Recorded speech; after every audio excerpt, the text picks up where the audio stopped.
Thank you. That's ever so much better. Mrs. Cramer isn't here. I realize that. Do you know when she'll be back? I haven't the foggiest. When you say she isn't here, what does that mean? She's off to the movies? She's on vacation? What? You're awful pushy for a second story man. When did she leave? About a week ago. Oh, isn't that convenient? And she was bound for some mysterious place in Africa, no doubt. Africa? You don't know Mrs. Cramer very well. Did she tell you where she was going? She was getting up in years. Her eyes were failing her. So she decided to move to one of those retirement places. Silver or Golden, Happy something. A week ago? Right. Those places aren't cheap. I guess she thought she could swing it. Oh, and what she made here, running a boarding house? Now, look, I answered your question, and I'm not going to charge you for this broken lock. Now, you and your lady friend... Did she tell you what to say to me in case I came by asking questions? Are you kidding? She told me where the fuse box was and where to pick up my check. And nothing about Noah Grady?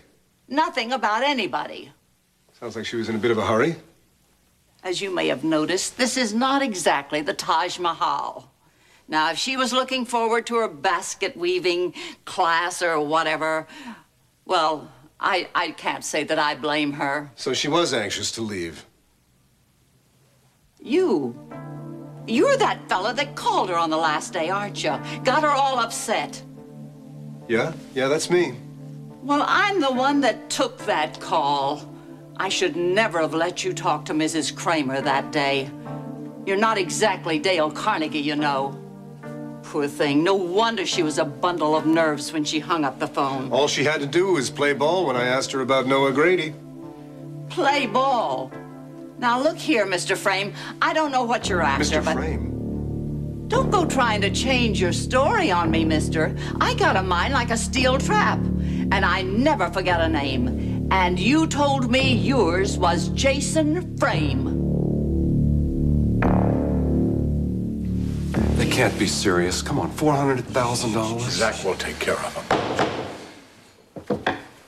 Your Honor, Miscallant is a nationally known celebrity. It would be very difficult for her to hide out. She also has no prior record. She has, in fact, been an upstanding member of this community. There's nothing in her background which would indicate that she would escape due process. In fact, Miscallant is looking forward to clearing her name of these ridiculous charges. Now, Mr. Frame's death was a tragic accident, but Miscallant was and is no threat to society.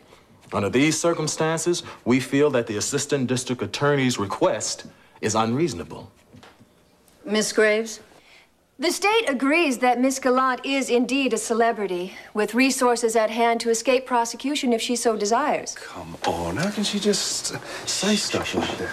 Your Honor, I have reviewed the evidence, and I strongly believe that the state has ample reason to assume that Miss Gallant ended the life of Jason Frame with premeditation. Now, Your Honor, based on the severity of this crime, I stand by my original request for bail. I'm going to grant bail, and in the amount of $250,000. Miss Gallant, you are to appear before this court in April for your arraignment. Thank you, Your Honor. Next case.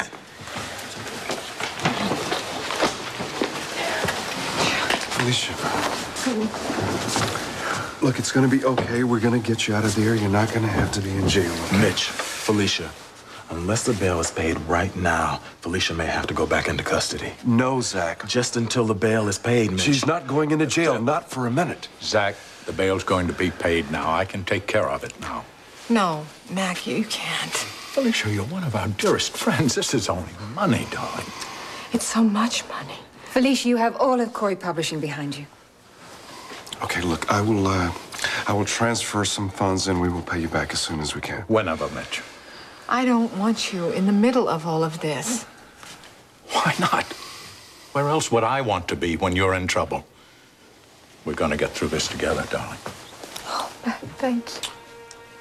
Mitch, Mac, I need to talk to you for a minute. Okay. Oh, honey, I know what you're feeling. Yes, I think you probably do.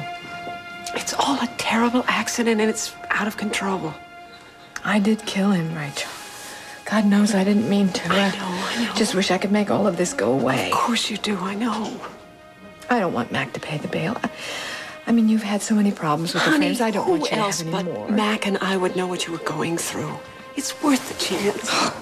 It certainly is. Thank you. Mrs. Wheeler! Can you tell us what's going on? Did Felicia call you to come and bail her out?